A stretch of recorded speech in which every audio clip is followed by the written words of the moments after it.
Hi everyone, good morning. Thanks Danielle. I am super pumped to be here this morning and sharing some insights with you about how you can make Portfolio for JIRA work for your team. So, let's get into it. I've definitely been here before, and I don't know how many of you in the room have experienced this as well. When you've got a bunch of different teams and you might have one project manager or a few, and teams might also be co-located, it can be really hard to get a sense of visibility over how your teams are tracking. And I don't know how many of you empathize with this image, but I definitely have over my career. I used to run a bunch of different teams, and to keep up to date, or at least a step ahead of them, I had spreadsheets that would link to JIRA issues. I would have a slide deck, which I would use to present where we're at with our stakeholders. And then I would also have a bunch of commentary in Confluence as well. So there was information all over the place. I used to waste so much time keeping it all up to date, and then inevitably, as is with the world of software, something might change, and I'd have to update it all over again. The amount of time I used to waste drove me totally nuts. And it was especially frustrating because all my teams were using JIRA, so all the information that I needed was sitting inside JIRA Software and being updated there, but I just couldn't get the right visualization that I needed for my teams and also for my stakeholders.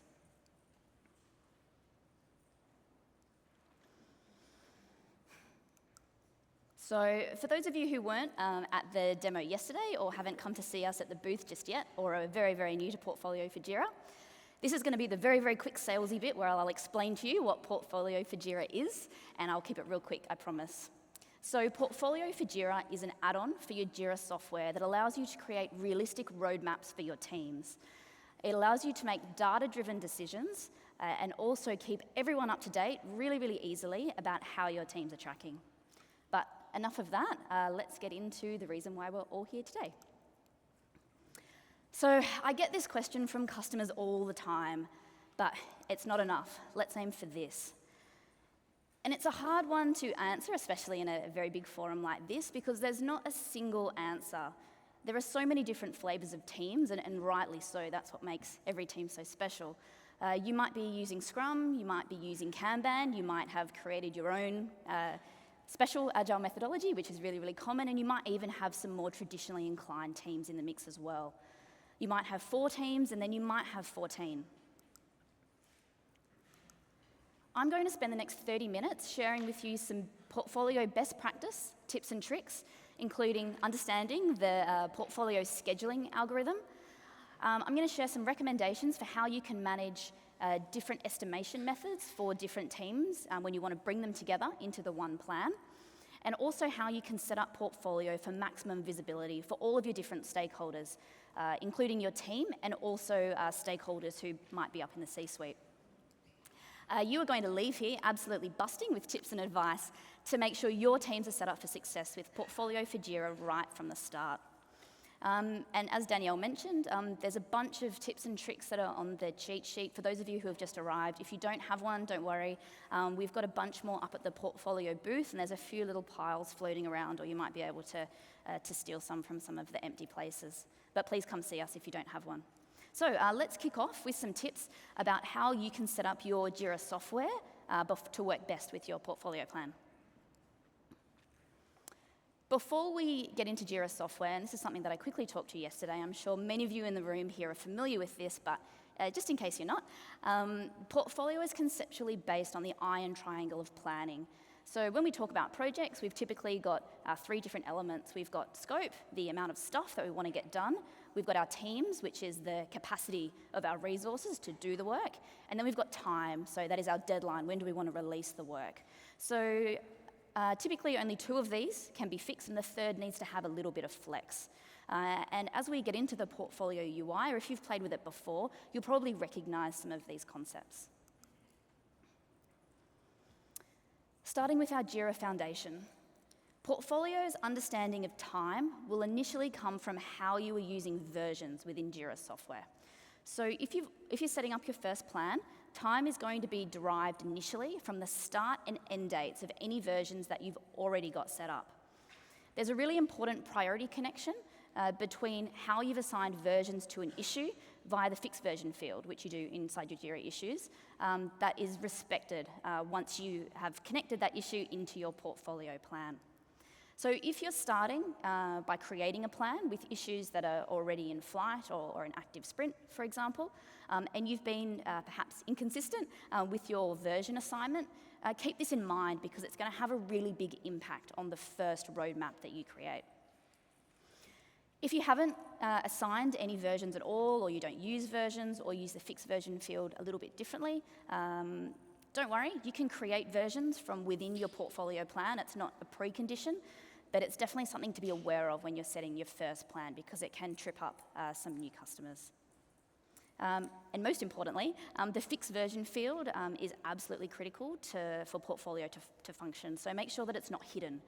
Portfolio needs to be able to read and write to this field in order to operate properly. You may have read in some of our documentation or heard, if not, Portfolio supports an unlimited hierarchy above epics. So an epic in Portfolio needs to directly relate to an epic inside JIRA Software, but you can create, in theory, an infinite hierarchy above that when you want to group your issues together in a way that becomes more abstract the higher up the chain you go. This means that you can start your roadmap by starting out with some really high-level strategic objectives, and then you can progressively break your work down with your team, which is, I'm sure, how most of you start by creating your roadmaps today. It's also a really nice, easy way to get a rolled-up view of progress into a larger piece of work, which may span many months, which is potentially the case with work that is bigger than an epic. If you do want to implement a hierarchy, there's a few things that you need to do. You need to configure your issue mapping within JIRA Software to start. And then on the portfolio side, you need to name your levels of hierarchy. It's not very complicated though, but it is something that you need to do before you create your first plan if you do want to have that initiative or above level. And we call them initiatives, but you can call them whatever you like. Over the course of talking to some customers yesterday, I've heard that some people call them features. You may have terms that align with your version of scaled agile within your organization. The nomenclature is totally up to you. If you did want specific instructions on how to do that, there's a link on the back of the cheat sheet which will direct you to our Getting Started white paper, which will step-by-step walk you through exactly how to do this. Next, let's talk about how we can use JQL filters in JIRA before we start setting up our very first plan. So there may be certain issue types, like bugs or tasks, which you want to exclude from your plan, or there might only be certain epics that you want to see within your plan because that's all you're focused on for your next planning horizon. What you can do is you can create a JIRA board using a filter and then connect this board to your plan. And this can be especially useful if you have boards that have a lot of issues in them, or you're creating a plan for a number of teams. Each portfolio plan has a 5,000 issue limit, so it's really important to keep the issues focused to the ones that you really want to see in your plan, and this will also help your plan be more performant. Conversely, if you did want to create a plan that might include only epics or initiatives, create a filtered board first and then link a plan to this board. And when we talk about creating a filtered board, we'll understand very shortly why this is important, especially if your teams are working in Scrum, because you'll get a few extra smarts that align to that particular framework. So we've set our JIRA software foundation by understanding how we're going to use versions to map to our organization's context of time. We've configured several new levels of hierarchy to strategically group our work together. And we've created a filtered board to keep our issues condensed and focused in preparation for our first plan. Next, let's create a portfolio plan. We'll understand the heuristics of the scheduling algorithm and how we can make the most of its power to create a data-driven roadmap. So let's set up a portfolio plan.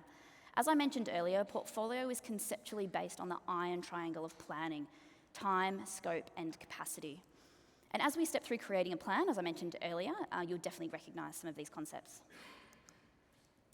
So once we've named our plan, we connect to our team's work or our issue sources. And we've got three options here. We can connect to a project, And this will bring in every issue, if the project is not filtered at all, every issue that currently exists within your project. You can choose a filter, which is where you can enter a JQL, and that will pull in any issues that match that particular filter. Or you can choose a board.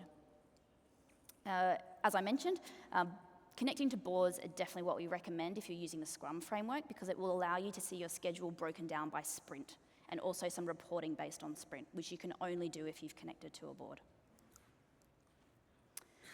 So choosing a board will allow you to leverage extra functionality specific to Scrum teams. So when we're setting up your plan for the very first time, we've connected to JIRA Software. There's a few things that we can learn about your teams and how they operate. We can learn your team's cadence, if it's a 1, 2, 4-week sprints. We can use that as the basis by which we'll schedule your work. And we can also suggest your team's velocity or capacity as a starting point. So if your team has 5 completed sprints, we'll take the velocity of all of those 5 sprints and we'll average them. And when we're creating your plan, we'll suggest that to you as a velocity that you can accept or change. It's totally up to you.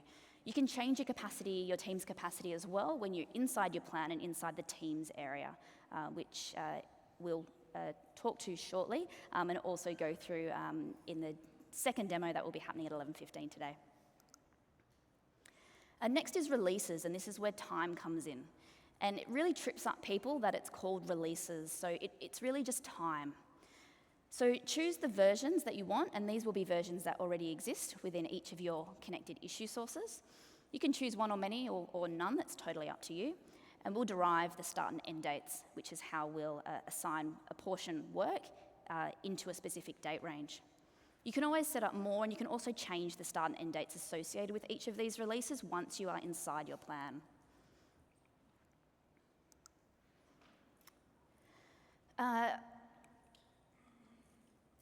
With releases, as I mentioned before, you can change the nomenclature to be not actually inside the product, but semantically, you can imagine it to be whatever makes sense for your organization.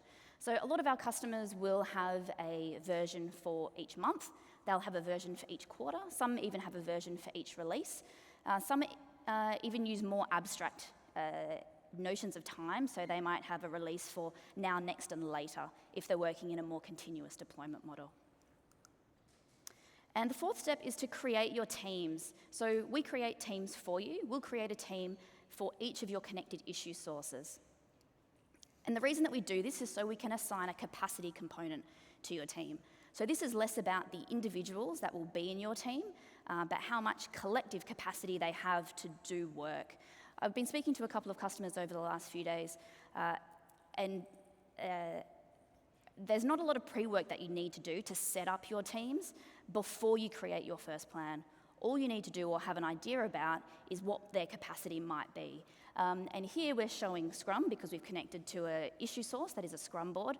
But if it's a Kanban team or even a more traditionally inclined team, you can choose hours or days. So we just want to represent the team's collective capacity, not so much the sum of the individuals and exactly the work that each individual can contribute to the team. The final step is to confirm your scope. So for each of your connected issue sources, we'll pull through all of your epics and stories, and you'll be able to select which ones you want to include or exclude from your plan. And then we're done. And drum roll, you've got your very first plan. Although for many of you, if you've already tried this, you may have a plan that looks a little like this. A bunch of red on your schedule, some big blocks of work, a big line that says issues that have an unassigned epic. So what we're going to do now is pull apart the basics of the scheduling algorithm so we can understand how we can get this plan to green. And looking a little bit more like this. The scheduling algorithm, for those of you who have tried Portfolio before, is insanely powerful. So let's understand how to harness it and really put our automated roadmap to work for us so we can get rid of the manual work and moving things around and really harness the power of the automation and the scheduling algorithm. So you may have had a bit of a play with the scheduling algorithm, and you may have wondered if it's magic. I'm sorry to say that it's definitely not. It is the very, very hard work of one of our engineers called Martin. He's a very, very proud Austrian man, as you can see here. He's one of our senior portfolio engineers and resident statistician, mathematician. This photo was taken on a recent Atlassian Melbourne Cup day, and he also won Best Dressed. For the Austrians in the house, might be very pleased to hear. So let's spend some time looking at the 6 main elements of the scheduling algorithm and how we can apply these to our plan to understand the effect that they're going to have on our scheduling result. And let's start with the simplest, issue rank. Your scope table, which is the area at the bottom of your plan, will be loaded based on the issue sources that we've connected to when we've created your plan, and originally ordered based on their rank in each of the backlogs. And this ranking is denoted by the number that we can see next to the issue title keys. If no other constraints apply, and that's probably rare the first time that you create your plan, your issue is going to be scheduled based on this order, and also taking into consideration the available capacity of your team. So this is the way that we'll order your particular issues, but they'll be chunked out based on how much work your team can get through in a given cadence, or however you've set up your team's operational model. And the scheduler is what we call greedy, which is great. It wants to fit in as much as it possibly can and use as much available resource as it possibly can, so we can create the most efficient and powerful roadmap for you as possible. So when we actually look at the roadmap that's been created for us based on our issue rank, we might see that some of the issues are already starting to appear a little out of order and not congruent with how they appear in the scope table. But that's only because we've got some smaller items of work that can be fit into an earlier sprint, and we want to get as much done as possible, as quickly as possible. Another important thing to note is that it's the rank of your stories that is what's most important for scheduling, not your epic rank. So the priority of your epics will come from the rank of its highest ranked child story, which is a bit confusing to get your head around, but if you're ever confused about how you've ordered your epics and you're still not seeing the order that you would expect in your automated schedule, flip the filter to look at your scope table by story, and then make sure they're appearing in the rank order that you expect. The next scheduling element to understand, as it can have a really big impact on our scheduling result, is our team's capacity. So here we are inside the teams section of Portfolio. Your team's capacity is represented by its velocity or available time, and originally this will be what we've set up in the wizard, but we can change it here as well. If you're a Scrum team, you can modify your team's available story points to represent the total capacity for your given cadence. For Kanban teams, you can choose days or hours, or conversely, if you're a more traditional team, then the same principles will apply as they will for Kanban teams. And to make your roadmap as realistic as possible, add each team member and note their future planned absences like vacations, and the scheduler will take these into account and also automatically reduce your team's capacity during this time. So you don't need to manually change the team's capacity if you know half your team is going to be on leave, for example. And you can add in things like public holidays as well, and the scheduling algorithm will automatically schedule less work for a given sprint if they know that a significant portion of your team is going to be unavailable. Another thing that you can do with teams, and if you're looking to manage your team's capacity, is you can add virtual users to your team. So if you are looking at playing with your capacity and you're wanting to represent what this might look like to a senior stakeholder to perhaps justify an ask for a greater headcount, you can add some additional contractors as virtual users. And then you can adjust your team's total capacity, and you can see what that will do to your scheduling result, which can be a really nice way to play with what-if scenarios when you're looking at trading off team capacity versus time and scope.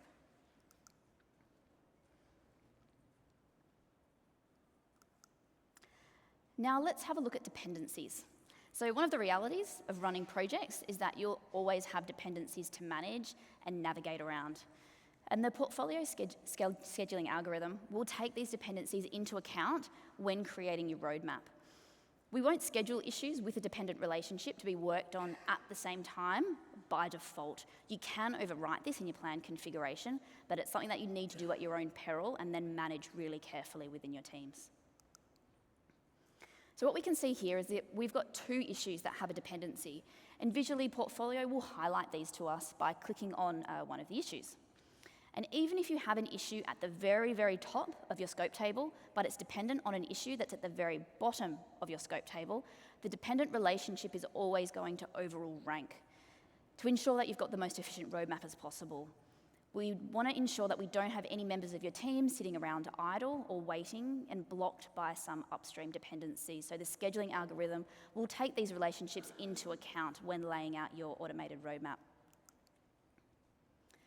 And perhaps you may have an external dependency or you're waiting on a contract sign-off. Either way, you know that there is absolutely no way that a certain piece of work or an issue can start until a certain date. So you can add an earlier start date against each of your issues, and the scheduling algorithm will take this into account, and it won't schedule that work until on or after the day that you've set. So we can see here that the issue at the very end of our schedule has an earlier start date of the 3rd of July. Portfolio has scheduled this issue into the next available sprint after the 3rd of July, which starts on the 13th. But for Kanban teams, the schedule is calculated daily. So your issue will be scheduled to start on the earlier start date for Kanban teams, assuming that there are no other constraints that would push it back. Now we're getting into some of the scheduling components, which are what we call strict, and you can really use these to enforce the priority order of your issues. And this is where a lot of our customers can get a little tripped up the first time. So the first is a release assignment.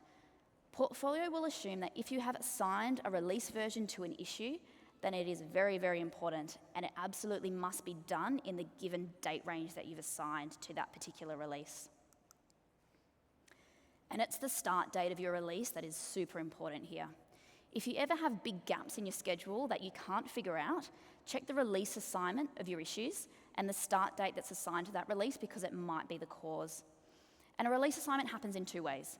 The first is inside JIRA Software if you assign a fixed version to a particular issue. And the second is from within Portfolio, as we can see here.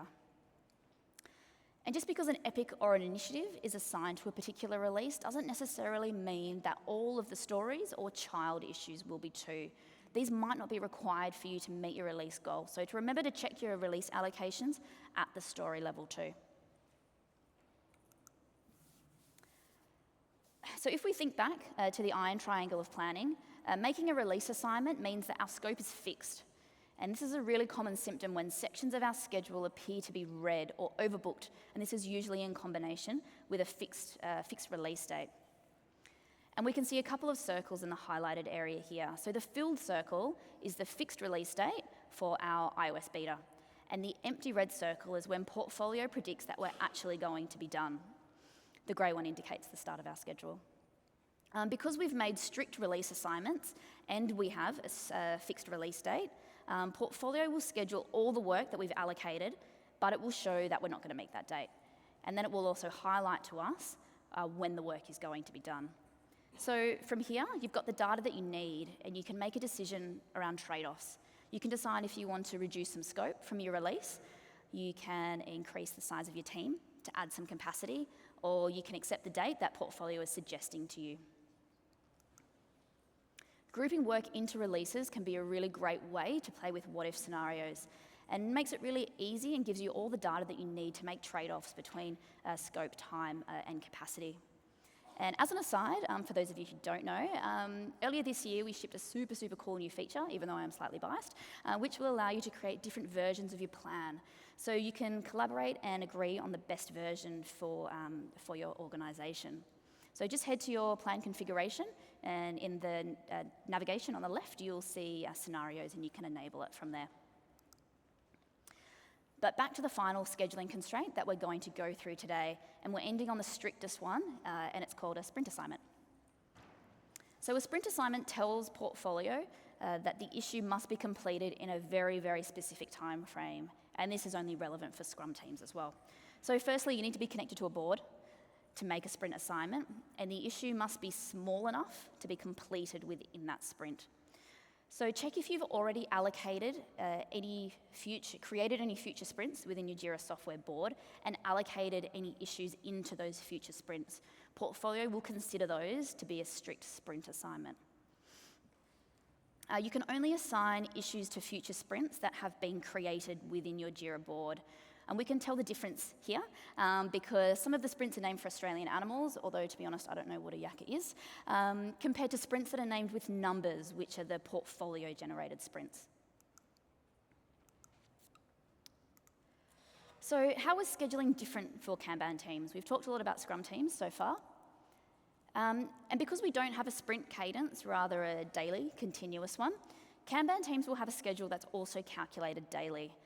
Refining your issue sources is really, really important for Kanban teams, given the schedule calculation is much more intensive because it's happening on a daily basis. So filter out the issue types that you don't need to see in your plan and decrease your team's capacity to allow for bug fixes, for example, to keep your plan as fast as possible. And your roadmap is going to be scheduled on a daily basis.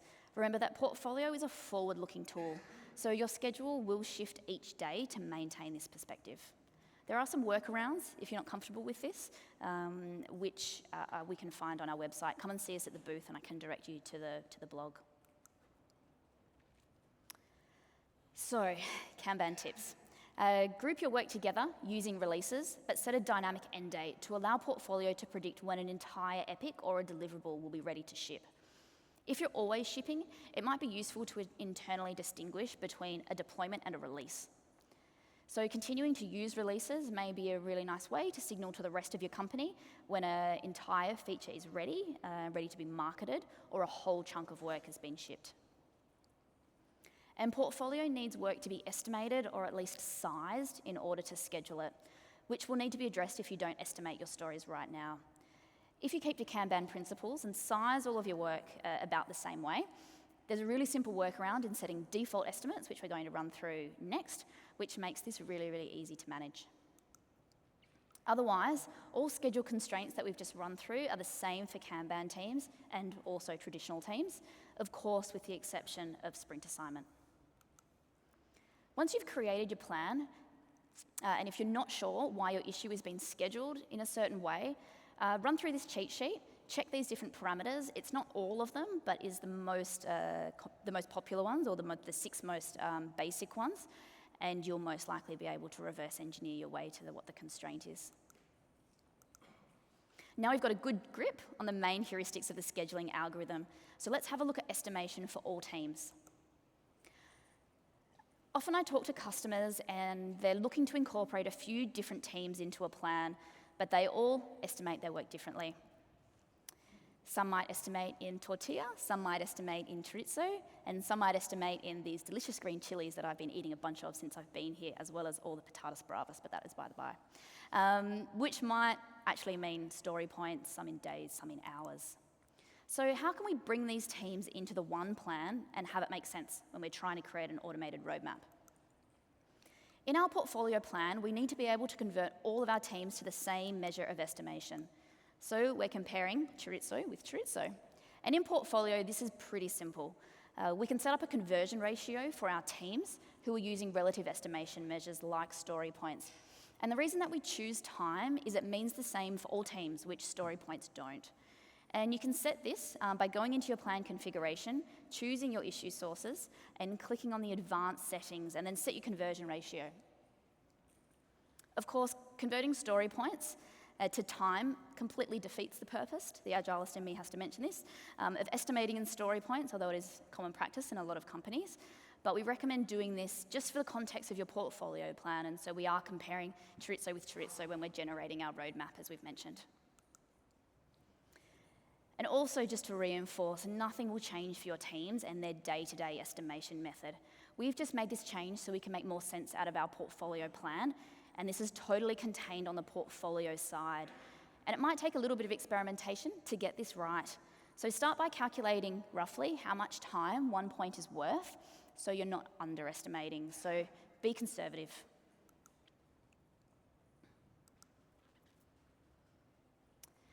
Which brings me to another really, really common question. Often I talk to customers and they have a roadmap for the next quarter, but their items haven't been sized, even roughly. And we need issues to be estimated, or Portfolio needs to at least understand the time span when you want to do them in order to lay them out on your automated roadmap. But how can we manage this so you don't have to go through a massive estimation exercise and get your entire backlog size before you even set up your portfolio plan? And we can choose a couple of different options for managing unestimated items, and these options all live within your plan configuration. So your first choice is to set a default value for the different issue types inside your hierarchy. And we can see here that there are 4 issues for us to add, and our estimation method is story points, but this would obviously be relative to whatever you've set as your estimation method within your plan, if it's days or hours. So I can assign a value here for a story, epic, initiative, and an Uber initiative. This is how we work in the portfolio team. And this is what will be used if portfolio finds an unestimated item inside our plan. But don't just make these values up. Look at your team's past data and come up with a reasonable average. Again, this is not the time to be optimistic. Choose a fairly conservative or worst case value because it is generic and it's going to apply to all of your issues of that issue type. So just be careful that you're not underestimating. And you can change them as you go to and experiment with different values to find what's going to work best for your team. And your second option is to use target start and target end dates, which is also a feature that we added into Portfolio earlier this year. Another aside, if you've got target start and target end dates on your issues within your plan, you can also use it to set a baseline, which you can use for reporting and to track how far off you are from where you originally hoped to be over time. So you might not know how long something's going to take, hasn't been estimated by the team, but you know ideally you'd like it to happen within a certain time frame. And you'll need to choose this option inside your unestimated item configuration and then add these dates to each of your issues. If you're happy with the first calculated start and end date that Portfolio comes up for you, you can set target start and target end dates with the click of a button, so then you can employ those to create a baseline report. So we can set default values against each of our issue types inside our hierarchy. We can set target start and target end dates and use these values to create a baseline for our plan. But there's another option that we can use in conjunction with this. And a common way for teams to manage sizing of their roadmap in advance is to use t-shirt sizes, which I'm sure many of you in the room have heard about. So this is where we can choose a representative number in story points or hours, whichever your team's estimation method is, and have a range of small to extra large, so you can pick what this equates to and add it to the estimate on the issue. It is a little bit more manual effort, but it is a way to engage your team with what's coming up on the roadmap. And it can also keep them up to date with what's next on the planning horizon and get their ideas on the most efficient way to execute a possible solution. In Portfolio, we've just released earlier this year an original estimates field, which will be specific to your estimation method. If you add this when you first start to evaluate the size of an issue, even if it's still super, super abstract and you don't have much more than a problem to solve or a customer need to address, add this value in, and then once you've finished with a piece of work and you've broken it down with your team, you can use this data to help improve your estimation method over time. And you can use this data as a catalyst for discussion inside your team to keep improving how you estimate and sharing learnings. So let's switch gears now and have a look at how we can set up Portfolio to give everyone in our organisation, the team on the ground, through to the execs in the C-suite, the project info that they're most interested in. So imagine you've arrived at work in the morning and you're in the kitchen making a cup of tea, or for me, the first of 5 coffees, and you bump into one of your senior stakeholders and you get asked this question. Wouldn't it be awesome if this question just became the domain of polite conversation and not the predominant method for a lot of our execs to get their updates? Imagine if everyone had the same source of truth and visibility into the areas of the project that they care most about. And the most common is getting reassurance with data that your team is still on track to meet their planned release date, so that senior stakeholders can step in if necessary to help manage some of that risk. And what we're looking at here is the releases report inside Portfolio. For the releases we've set up, we can see a progress indicator and the scope that's included, our planned capacity, and most importantly, if we're still tracking to meet our planned release date. This report is telling us for our iOS 1.0 release, which we haven't even started yet, it's already going to be 26 days late. It's not great. But we know it early, and we can now either choose to reduce our scope, change our release date, or add some more resources to make sure that we get back on track. But what about capacity? Ideally, we want all of our teams to be working at a nice, sustainable pace without periods of idleness, caused perhaps by a dependency on another team, or being super under the pump. But we need to be able to visualize this before we can know to even do something about it.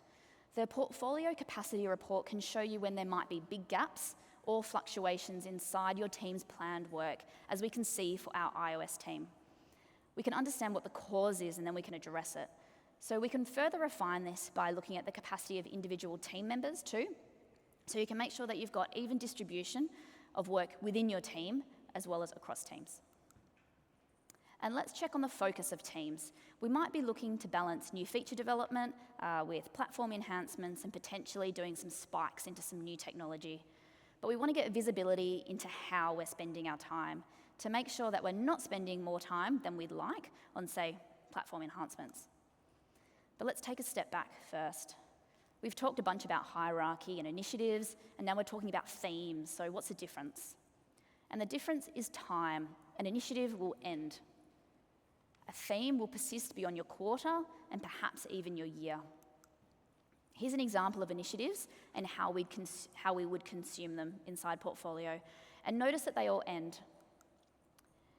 We've assigned each of our issues a theme, or in some cases, many themes. If we're looking at the initiative level here, we can assign themes at an epic and story level too. So once we've allocated a theme to our issues, we can use the estimate graph to see where we've landed in comparison to the work that we currently have planned. Use the actual graph and modify the date range to see what work is actually getting done. And this graph will populate as issues are moved to the right in each of your connected issue sources. Everyone who has access to JIRA also has access to Portfolio, so make sure that you share your plan with your team. You can embed a number of the reports, and the one where we can see here is our target schedule or baseline report, straight into Confluence alongside your project documentation. And you can do this by finding your report inside Portfolio, clicking on Share, and using the HTML include macro to embed the iframe code that you'll be provided with. Because the iframe is coming straight from Portfolio, it's always up to date, which is really nice. A problem that we're currently working on, as you may have heard during Brian's keynote yesterday, is this one that we've heard a bunch from our customers. As more and more teams in our organisation adopt Portfolio to plan and communicate their work, we want to roll out plans to track progress, status, and delivery dates of initiatives across them all. And we're super excited to share with you our early vision for programs, a feature that allows you to roll up multiple plans and get a glance of your program's initiatives and progress. We've got an initial prototype of programs up at our booth. You can also go to the design lab and give very formal feedback, which the team in Sydney is recording and will be capturing to learn. So please come and see us. We'd love to hear what you guys think. So let's sum up. We've talked about setting our JIRA foundation, understanding the basics of the Portfolio scheduling algorithm, how we can bring different teams who estimate in different ways, or not at all, into the one plan. And we finished on the different info that we can find inside Portfolio reports, which might help with those morning kitchen run-ins. Key takeaways. Keep your JIRA issues focused using filters before you create your first plan. Understand the heuristics of the scheduling algorithm to really harness its power. Manage your unestimated items by setting default values or using target start and target end dates. And make sure that you share your reports with your team and your stakeholders for maximum visibility about how your teams are tracking. I've mentioned before, but I'll mention it again, there is a fantastic white paper there's a link on the back of the cheat sheet. You can also come up to the Portfolio booth and sign up to download the PDF. It is super detailed and super comprehensive. So please register for it. You'll get a lot of information out of that white paper. But above all, when you're first starting out, creating your very first plan, just start small with a team or two and get used to Portfolio and how it operates and expand out from there. So, to finish, ditch those spreadsheets and the time-wasting manual tools for good and give Portfolio for JIRA a go in your next release planning or sprint planning session. Thanks very much.